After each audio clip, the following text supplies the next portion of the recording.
Welcome to NarrativeNook where enchanted stories come to life. If you enjoy our stories, please subscribe, like and share to support our channel. Enjoy listening. How is it, Bella? Is there any hope? Celeste's eyes were filled with anticipation as she looked at Arabella, waiting for her to deliver a miracle.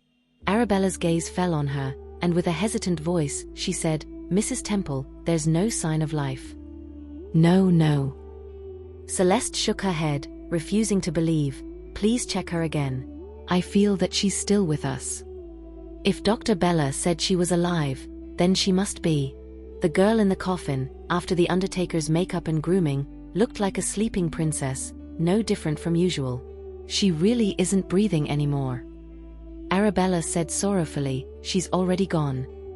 Celeste couldn't handle the blow. Her daughter was still lying there, just like how she remembered from their trip to a popular flower field last year. Her daughter was lying amongst the colorful blooms, eyes closed while they took beautiful pictures. Her daughter was just like that now, lying amongst the flowers. She was just sleeping. She was only sleeping. Closing the casket. The funeral director announced, "No, don't close it. Crystal, don't leave me." Celeste cried out, fainting from the emotional strain. Celeste. Alger rushed to her, tears streaming down his face. "Someone call the doctor." "Let's lay her down. I'll take care of this." Arabella had anticipated this situation and brought the acupuncture kit that Romeo had given her. "Bella, how's Celeste? Did she faint from excessive grief?" Louisa anxiously asked from the side. "Yes, an emotional overload can cause insufficient blood supply to the brain, leading to fainting. I'll give her a few acupuncture treatments." "Okay." With Arabella's words, Louisa felt somewhat reassured. After Arabella applied a few needles to Celeste's acupuncture points, she finally opened her eyes. But seeing everyone dressed in black, and remembering her daughter's funeral, tears welled up in her eyes again. "Celeste, are you feeling better?" Alger asked through his tears. "My heart can't handle another shock." "Don't scare me. I lost Crystal. I can't lose you too. Alger." Celeste couldn't help but burst into tears holding him. After a while, the funeral proceeded. Clark, standing at the side, clenched his fists. He would avenge Crystal. He couldn't let Mr. and Mrs. Temple bear this pain in vain. After the casket was sealed, 4 pallbearers carried it forward. Celeste held her daughter's portrait, following behind in a daze. Behind her, members of the Temple family were sobbing. 100 steps ahead was Crystal's burial site. "Prepare for burial." With the funeral director's strong voice, the casket was lowered into the grave. As the soil fell on the casket, it seemed to slowly fill the grave. Celeste cried out in agony. Alger knew that once the dirt was in place, he and his daughter would truly be separated by the barrier of life and death. He let out a mournful cry, his grief consuming him. The entire congregation was swept up in their grief, tears glistening in their eyes as they watched the casket being lowered, and the gravestone being set. "Please everyone bow to the departed 3 times. The officiant's words prompted everyone to bow their heads, time and time again, bidding their final farewell. With the heavy snowfall, the world turned white. Celeste knelt on the snowy ground, clutching the gravestone, unwilling to leave. Alger knelt beside her, staring at their daughter's portrait on the stone, weeping bitterly. The Temple family relatives couldn't persuade them to leave, so they thanked the Quests on their behalf. The Quests left in an orderly manner. Kenneth and Louisa wanted to stay longer with them. Clark watched the 2 kneeling figures from a distance. They seemed to have aged 20 years in an instant, their backs hunched as if crushed by their grief. "Crystal, I promise to take good care of your parents and ensure their safety," Clark said, looking at Crystal's photo on the gravestone, his eyes welling up with tears. "I'm sorry. I'm truly sorry."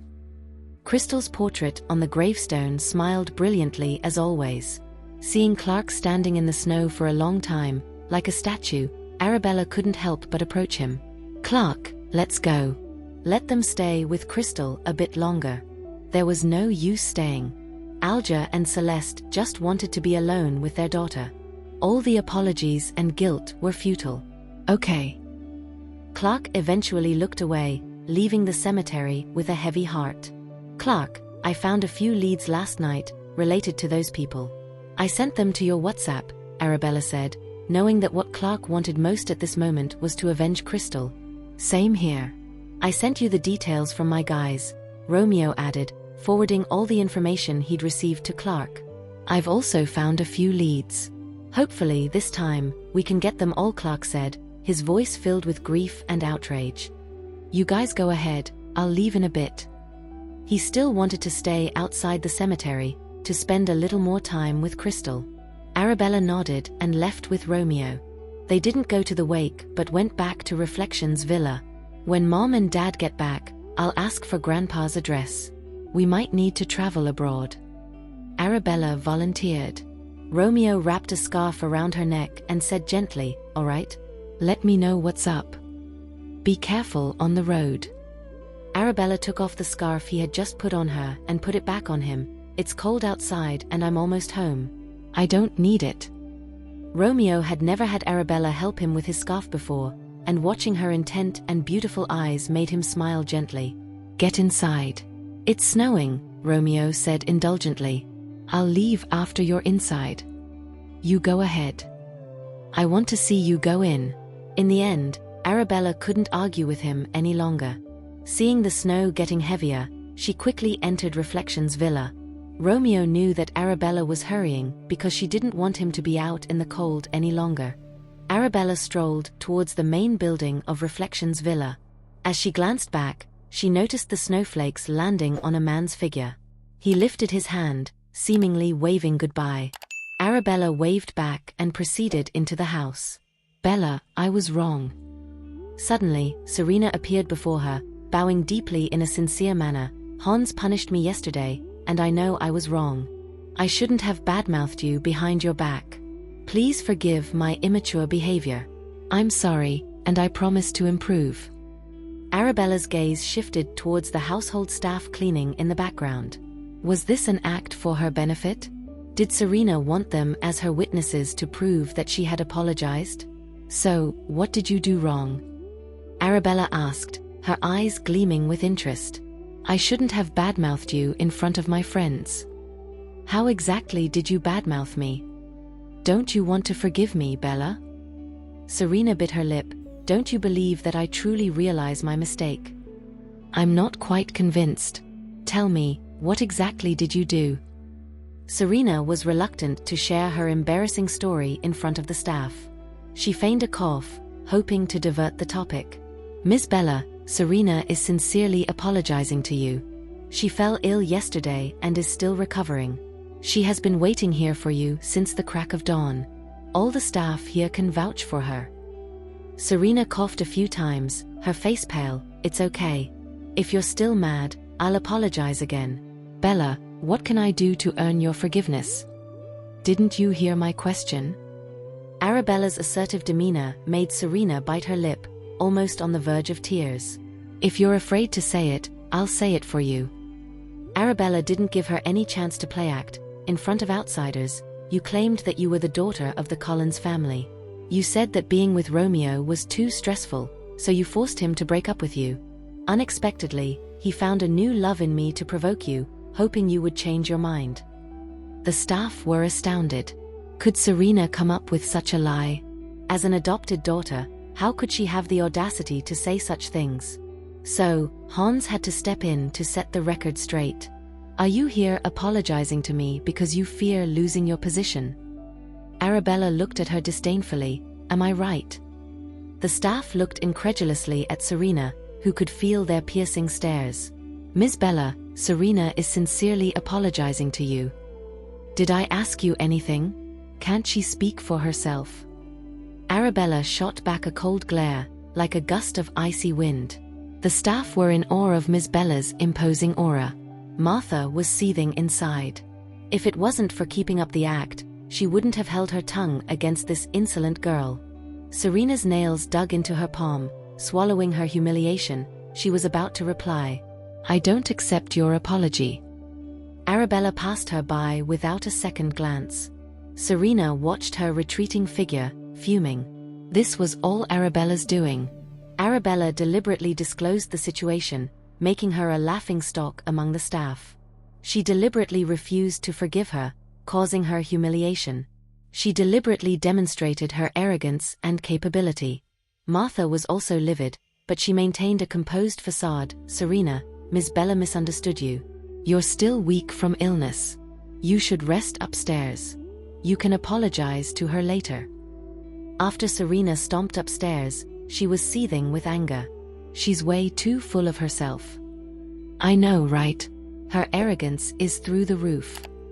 Martha was just as ticked off. If it weren't for Hans, who would apologize to her? You were the one to step back, but she didn't budge an inch. She has no place here. I can't believe this, I really can't. Unable to vent her frustration, Serena threw pillows and stuffed animals all over the room.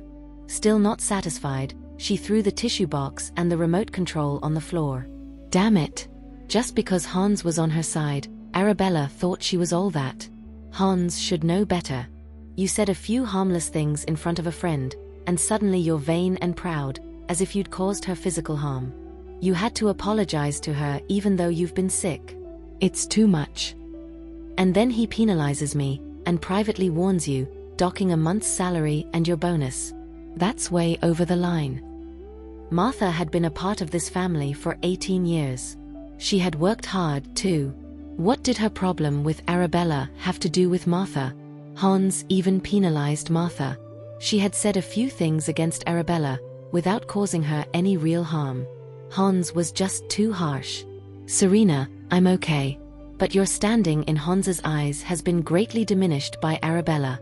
In her anger, Serena suddenly got an idea. She walked into the kitchen, and the maid, seeing her rummaging around, asked, Serena, what are you looking for?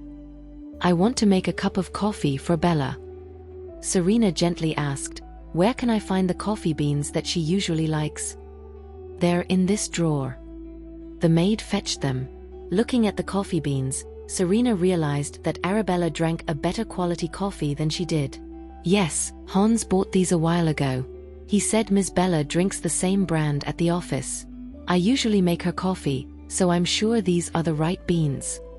Serena felt a pang of jealousy. Hans had been secretly buying Arabella this high-quality coffee, even keeping a stock at the office. He was clearly favoring her. I'll make a cup for Martha. Serena took the coffee beans and walked to the coffee machine. Serena, let me do it.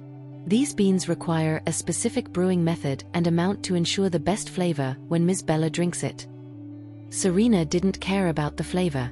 She just found the whole thing annoying. Teach me and I'll do it. Seeing that Serena was determined, the maid instructed her.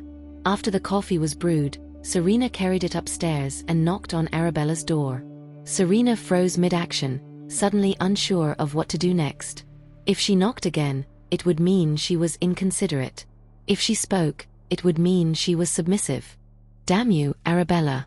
Martha, who was lurking nearby, was about to step forward when Serena signaled her to stay back. Clearing her throat, Serena began, Bella, it's me. Can you open the door? Arabella knew trouble was brewing, so she didn't even bother to respond. Bella. Serena, balancing a cup of coffee, knocked at the door. Can you hear me? Arabella left her hanging for a while before finally opening the door. Did you poison this, or are you planning to spill this coffee on me? Serena hadn't expected her to be this sharp. She quickly put on a smile. Why would I do that? I genuinely want to apologize. Are you trying to apologize or teach me a lesson? Do you think I'm oblivious? Arabella had spent 18 years in the Murphy family, where she'd seen all kinds of tricks, especially since they had found Yolanda, who was constantly putting on a show. There wasn't a trick Arabella hadn't seen. One could say Serena, being a latecomer, had a long way to go. Bella, what can I do for you to accept my apology? Serena looked at her sincerely. Anything within my power, I promise to do it. Is that so? Serena nodded earnestly. Then stay away from me, appear less in front of me. And when I close the door later, hold your coffee steady. Don't purposely spill it on yourself or break the coffee cup and blame me. Arabella said and unceremoniously closed the door. Serena hadn't expected her last step to be seen through. Watching Arabella's swift and fierce actions, she was left standing awkwardly with the coffee, unsure whether to leave or stay. Watching from the shadows, Martha hadn't expected the girl to be this smart. She signaled Serena to leave. Serena looked at the expensive coffee in her hands, and as she walked away, she sighed heavily. Since Bella doesn't want to drink it, I guess my sincerity hasn't moved her yet. I'll have to think of another way. A nearby servant cleaning an antique vase saw this and felt a sudden pang of sympathy for Serena. She had been waiting in the living room since morning to apologize to Miss Bella, and despite being humiliated, she had made coffee for Miss Bella, only to be treated with disdain. In the past, Serena would never have tolerated such humiliation. All because she cared too much about her reputation, and had made some unfavorable remarks about Miss Bella in front of her friends, and now she was paying the price. Serena, you're still not well, you should go back to your room and rest. The servant, Betty, was about the same age as Serena. Seeing someone on her side, Serena was secretly pleased, but continued to put on a disappointed front. It's okay, nothing is more important than getting Bella's forgiveness. Seeing Serena leave, Betty felt that Serena wasn't that bad, she had just taken a wrong step. After Serena returned to her room, she immediately changed her demeanor. No longer appearing weak and depressed, she sniffed the coffee in her hand, which smelled even more fragrant than what she usually drank. She had been in this house for 18 years and had never tasted such expensive coffee. A small cup like this cost around $200. As she slowly finished the coffee, a new idea began to form in her mind. Arabella wrapped up her video call in her room, grabbed her things, and prepared to head out. Barely stepping out of the main building, Serena quickly caught up with her. Bella, where are you going? When will you be back? I had a go at baking with the chef and made some cupcakes for you. They'll be ready to eat soon. Arabella didn't expect her to be so obtuse. Turning around, she saw a few staff cleaning up the garden and eyeing the scene curiously. Even in the large floor-to-ceiling windows of the main building, a few window washers were peeking over. Don't waste your time on me, Arabella said, realizing that Serena was merely putting on a show for those around them, trying to paint herself as a caring person. Bella, won't you give me another chance? Serena pleaded, grabbing Arabella's hand. Wanna pretend to fall when I let go of you? No, that's not it. You've got it all wrong, Bella. Serena looked as if she was on the verge of tears, but she kept a firm hold on Arabella's hand. You there, Arabella called over one of the staff. The staff member looked surprised but quickly dropped broom and scurried over. Yes, Miss Bella. How may I assist you? Unhand her from me, before she tries to pull a fast one. The staff member was perplexed but followed the order. Shocked, Serena couldn't believe that Arabella was this cunning. Bella, what do I have to do to earn your forgiveness? You won't drink the coffee I made for you, you won't eat the cupcakes I baked, and you won't accept my apologies. Should I kneel down and beg? She was actually prepared to kneel. Arabella began counting in her head, 1, 2, and before she could reach 3. Sure enough, Martha rushed over from somewhere and pulled Serena back just in time. Serena, you're still not well. Martha, let go. If kneeling can earn Bella's forgiveness, I'll do it, no matter how long it takes. Serena's face was desperate, earnest. Miss Bella, won't you forgive her? She only shared a few words with her friends. Are you done yet? Arabella didn't expect them to put on such a performance. The look she gave Serena was even more exasperated. Serena, feeling the disdain and impatience in Arabella's eyes, pleaded again, Bella, what do I have to do to earn your forgiveness? Haven't I told you?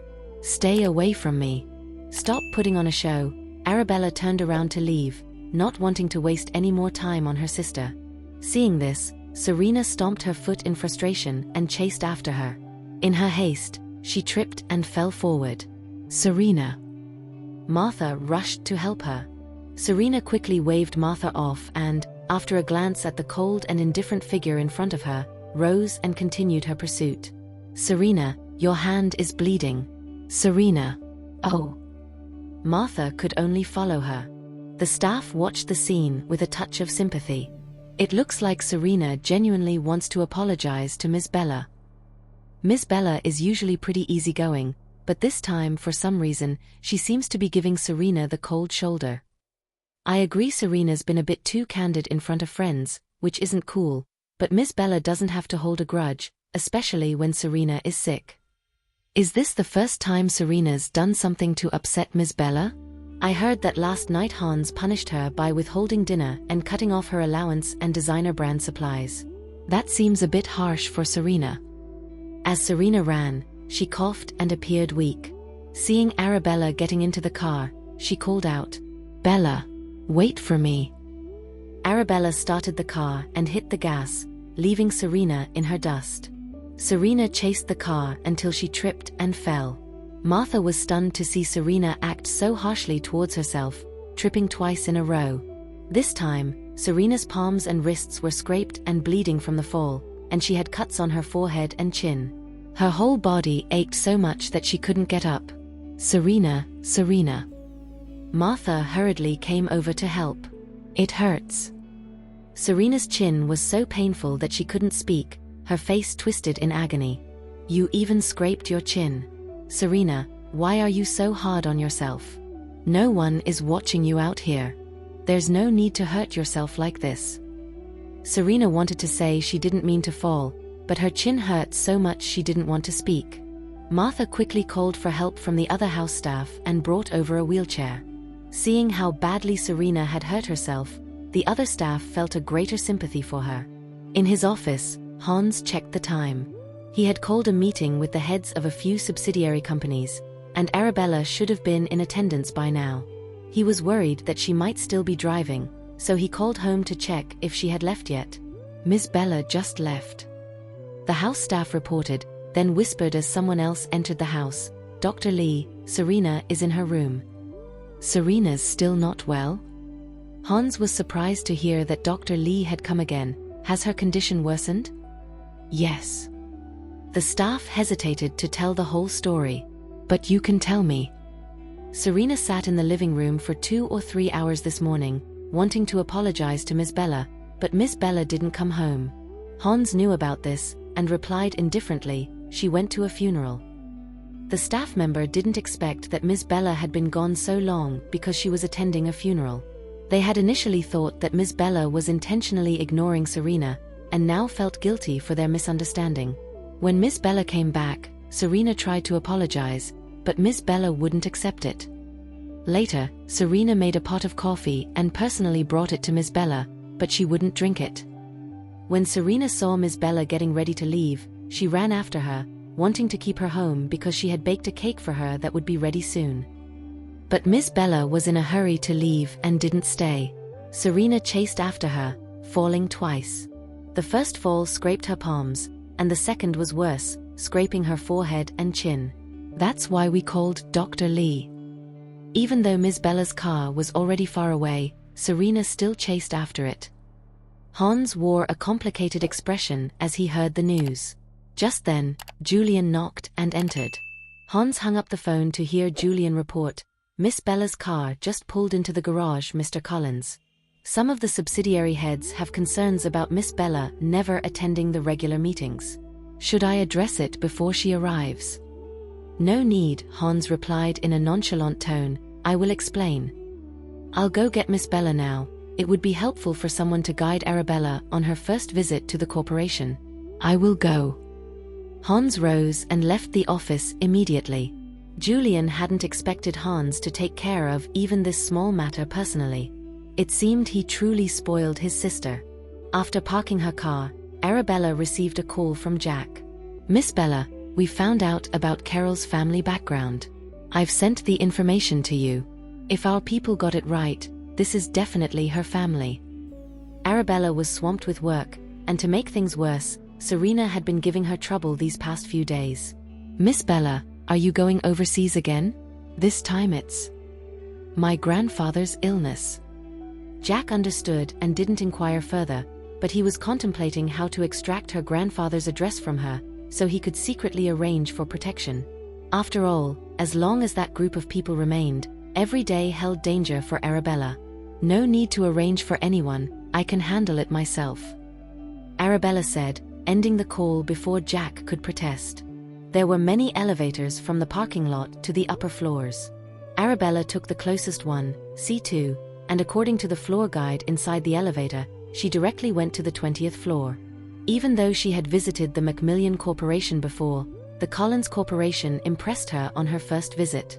It was grand and beautiful. Meanwhile, Hans had descended to the basement from the C1 exclusive elevator. Seeing that his sister's car was parked there, he assumed she had gone upstairs. Julian was surprised at Miss Bella's speed. Seeing the C2 elevator stopped on the 20th floor, he knew without a doubt that Miss Bella was heading straight to the conference room. "Mr. Collins, shall we proceed to the conference room?" As Arabella stepped into the conference room, all eyes turned towards her.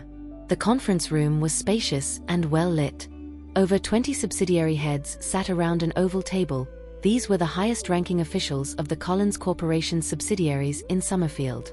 The heads of other subsidiaries in national and international cities would join the meeting at the corporation at different times, not participating in today's meeting. Arabella hadn't expected everyone besides her and Hans to be present, let alone that her seat was right next to Hans's.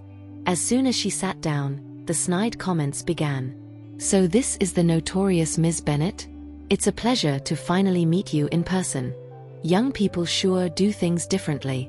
I heard you rarely show up at the office yet, but you still draw a salary every month. Not even attending regular meetings, I wonder, how does one get such treatment? We here are always working day in and day out, like spinning tops. Everyone is either losing hair or gaining weight. You seem to be in quite good shape, your work must be relaxing." At the entrance, Hans, his eyes suddenly icy, didn't expect this crowd to dare speak about his sister in such a way. Julian, too, was surprised at the number of people who had turned against Miss Bella. He was about to intervene when a lazy voice rang out from inside.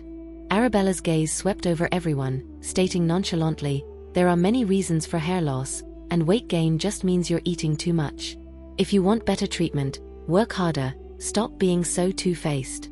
When you make progress, the people around you will realize that. Besides, whether I am in good shape or not has nothing to do with whether I am lazy. If you guys are spending so much time at work, it just means you're not competent enough." Hearing this, Julian was surprised but also secretly gave Miss Bella a thumbs up in his heart. Indeed, she had the same aura as anyone from the Collins family. Hans was also surprised at his sister's eloquence, his eyes softening. But the rest of the crowd was not pleased. They all stood up in anger. "You little brat. Speaking so audaciously, are you implying that you're better than us? Have you achieved more than us? Do you dare to say we eat too much and move too little? We were working before you were even born. I've been around for a long time, which means I've been with this corporation for many years. My abilities have been recognized by Mr. Collins. That's why I've been able to hold this position for so long. And you, a little kid, dare to talk to me like this? Where are your manners? Has no one ever taught you manners?" In the face of everyone's criticism, Arabella remained as calm as ever. "Respect is mutual. From the moment I stepped into this meeting room, which one of you have shown me any respect? You are all older than me, yet you're giving me a hard time. In terms of experience, you're giving a hard time to a newcomer. You have more experience than me, but it seems that maturity and wisdom have nothing to do with age. It depends on the person." As Arabella finished speaking, the room went silent. Arabella leaned back, radiating an aura of authority. "You all represent the highest authority of the subsidiaries of the Collins Corporation, yet you behave like impulsive teenagers. Shouldn't you be more cautious? If you feel that I have better treatment and you're not satisfied, why not express your feelings to the higher-ups? Do you think I can give you a raise or approve your holiday? Those who are brave enough, why not just quit instead of wasting time here?" Standing at the door, Julian was surprised by Miss Bella's audacity. She had left the crowd speechless. Hans also didn't expect his sister to have such courage and authority. No wonder she could manage her subordinates so well. Those veterans were no match for her. Moreover, to my knowledge, some of you have clawed your way up from the bottom of the company over the course of decades to reach your current positions. Some of you have been transferred from the group to subsidiary companies and have been in charge for 7 or 8 years. To my understanding, The achievements you've made during your tenure are indeed not as brilliant as mine in the past 6 months." As she spoke, all eyes turned to her, surprised at her audacity. Indeed, ever since she took over the group, she had made one big move after another. Under her leadership, the company had transformed from a state of near death to an industry benchmark. Its net profit each month was higher than their company's, leading them to once suspect she was fabricating data. But they were, after all, her elders and seniors. Yet she dared to speak to them in such a manner. She had no respect for them at all. "If you want my kind of pay, you'll have to surpass me first." Then Arabella left them fuming in silence. They had mistaken her for a pushover. It turned out she was a porcupine in disguise. Hans concealed his smirk and finally stepped inside. Julian followed suit, struggling to suppress his laughter. "Mr. Collins." As soon as Hans appeared, everyone immediately rose, putting on their best demeanor to greet him. The room was in silence when Hans came in. Arabella smirked, stood up, and joined the others in greeting, "Mr. Collins." Hans's gaze shifted to her. "You're here." Everyone was taken aback that Mr. Collins would show concern for a company head who never attended meetings, and his tone was even gentle. This must be the calm before the storm. After all, Mr. Collins was never known to be easygoing. In his eyes, anyone who did not abide by the group's rules and regulations had to leave the group. The fact that this young lady was seated next to Mr. Collins must be part of his plan, right? The real show was about to begin. "Sit." With one word from Hans, everyone sat neatly again, straightening their backs and looking at Hans, daring not to even breathe. After Hans took his seat, he remained silent, his gaze sweeping over everyone present. His eyes were like a heavy burden, pressing directly onto each person. A few heads of subsidiaries speculated that Mr. Collins' silence might indicate his dissatisfaction with Arabella's absence from meetings. They hoped someone would start the discussion to set the stage for him. Mr. Baldwin thought for a while and was the first to speak. "Mr. Collins, before the meeting begins, I would like to raise an issue. Ms. Bennett, the head of the Collins Fashion Group, has never attended any meetings.